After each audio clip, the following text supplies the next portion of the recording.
The United States has quietly resumed air shipments of dollars to Iraq, pausing a pressure campaign that had been squeezing Baghdad for months.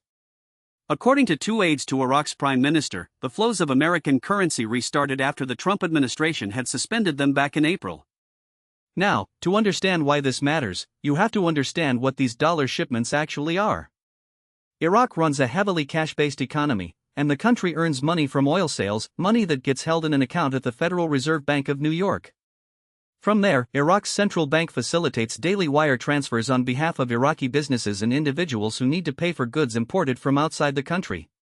Because so few Iraqi businesses have access to international bank accounts, these transfers are not optional, they are essential infrastructure for the economy.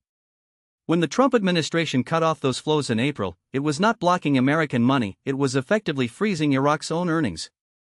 That made it an extraordinary step, particularly given the long alliance between Washington and Baghdad. The pressure had a very specific goal. The United States was pushing Iraq to distance itself from Iran. At the time the suspension was imposed, Iraq was in the middle of choosing a new prime minister, and Washington was actively trying to block candidates it viewed as too close to Tehran. Beyond the political transition, the U.S. was also demanding that Baghdad rein in a network of Iranian-linked militias that operate largely outside government control and have periodically attacked American targets inside Iraq. The dollar cutoff was one part of a broader set of punitive measures. Iraqi officials said Washington also suspended cooperation with and funding for Iraq's security services.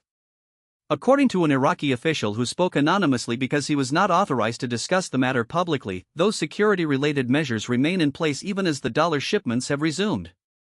Haider al-Abudi, a spokesman for Iraq's new Prime Minister Ali al-Zaidi, confirmed the news directly, saying the dollar shipments have resumed and that, quote, the problem has been resolved.